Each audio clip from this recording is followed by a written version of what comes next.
Donc quelles sont les raisons qui vous ont poussé à réduire presque totalement vos déchets ménagers?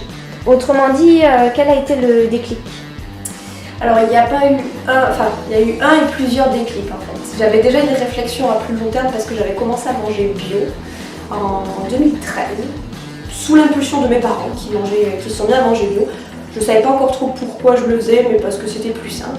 Et du coup j'ai été après en Angleterre et j'ai beaucoup déménagé, donc déjà j'avais aussi commencé à réduire le nombre d'affaires que j'avais. Donc je suis passée un peu plus au minimalisme, sans trop appeler ça minimalisme. Et ensuite, il y a eu, surtout en Angleterre, quand j'étais en jeune fille au père, il y a eu ce blog sur lequel je suis tombée, que ma sœur m'a recommandé, et qui parlait de zéro déchet. Je me suis dit, mais c'est vraiment ça qu'il faut faire, c'est évident en fait, pourquoi je n'y ai pas pensé avant. Donc dès que je suis rentrée en France, du coup, en ayant eu le temps de lire pas mal sur le sujet, j'ai pu me mettre de suite, nouvel appart, nouvelle vie, forcément, c'était un nouveau départ, quoi. C'était quoi le nom du blog? Le blog s'appelle Ecovert. C'est une certaine Natacha qui le tient. Elle habite en Allemagne, elle est française. Et qu'est-ce qui a été le plus difficile dans cette bonne résolution? Alors le plus difficile, c'est pas moi, c'est les autres en fait. C'est la société. Je vis dans une société où il y a des déchets, donc forcément il y a des moments où c'est un peu compliqué, notamment de refuser certaines choses. Alors je parle pas des cadeaux gratuits, ça va encore, mais par exemple, comme je suis dans le tourisme, j'ai parfois des gens qui me font des cadeaux. Et c'est des gens étrangers. Et c'est très difficile, je trouve, de refuser un cadeau d'une personne qui est étrangère, parce qu'au niveau culturel, ça peut être un petit peu choquant pour eux que je refuse quelque chose. Peut-être j'ai peur de les froisser, donc j'ai encore du mal avec ça. Et après, quand je vais quelque part, des fois je ne sais pas toujours si les personnes vont être réceptives ou pas au zéro déchet. Alors en général elles le sont parce que je leur laisse pas trop le choix. Je tends mes sachets en tissu et je lis là-dedans.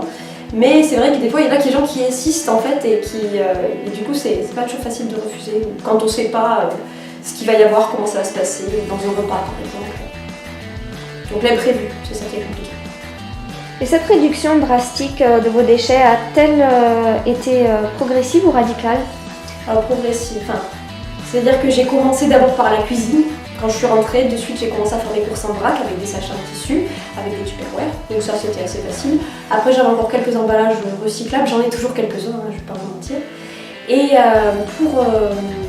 pour le reste, après je suis passée aux cosmétiques, le temps de finir mes cosmétiques que j'avais, en fait le déodorant, tout ça, donc fait maison, etc. J'ai fait des expériences aussi. Et après je suis passée aux possessions en essayant d'acheter un peu tout d'occasion, donc les vêtements, essayer d'avoir un stylo plume rechargeable, voilà, de ce genre de petites actions que je n'avais pas encore fait jusque-là. Donc voilà, ça s'est fait progressivement, je dirais qu'il m'a fallu à peu près 1 an pour atteindre le niveau où je suis, puis ensuite ma vie a changé. Donc je suis passée de 1 à 2 personnes, donc forcément il y a des étapes de la vie aussi. Et comment vivez-vous ce changement de mode de vie? Moi je le vis plutôt bien, parce que c'est ce que je vous disais tout à l'heure, c'est que ça fait du bien au moral. De se dire, ben voilà, je ne suis pas obligée de regarder la situation catastrophique de l'environnement. Si on écoute un petit peu les reportages, c'est ce qui est dit. Je ne suis pas obligée de juste regarder ce qui se passe, je peux faire quelque chose, moi, à mon niveau.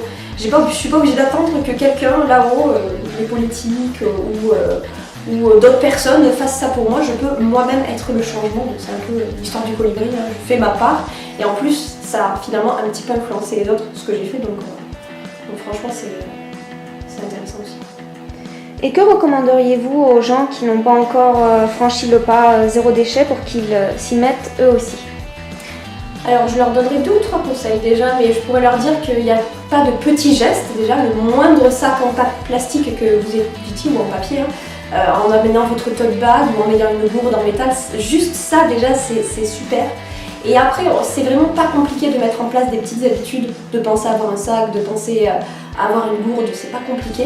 Donc déjà, juste ces petites habitudes-là déjà, le stop pub sur la boîte aux lettres aussi, c'est déjà super. Et ensuite, de faire ses courses en vrac, c'est vraiment pas compliqué, il y a plein d'endroits où on peut le faire, même dans les petites villes, même dans les villages. Il y a le marché, il y a des magasins bio, il y a plein d'endroits où on peut faire ses courses en vrac. Donc déjà commencer peut-être par l'alimentation, après, si on veut s'engager dans la démarche zéro déchet.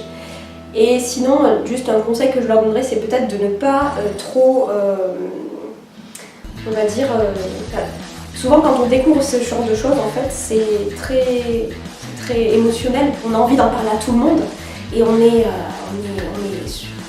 suffoqué de voir les autres qui réagissent pas. Donc il faut peut-être essayer de pas trop peut-être harceler son entourage avec des idées zéro déchet pour tous les convertir, c'est pas le but. Le meilleur exemple c'est justement soi-même d'être zéro déchet, puis les autres suivront s'ils ont envie. Hein. Et surtout au sein des familles, des fois ça arrive beaucoup, on voit beaucoup de témoignages sur internet des couples, que là justement c'est très souvent féminin, c'est souvent les femmes qui se mettent au zéro déchet et le conjoint ne suit pas forcément. Et ça peut faire des tensions. Donc faut faire à son niveau. Et si on vit avec une personne qui n'est pas dans la démarche, il ne faut pas non plus que ça devienne une source de tension et de conflit. Parce que le plus zéro déchet, c'est l'amour.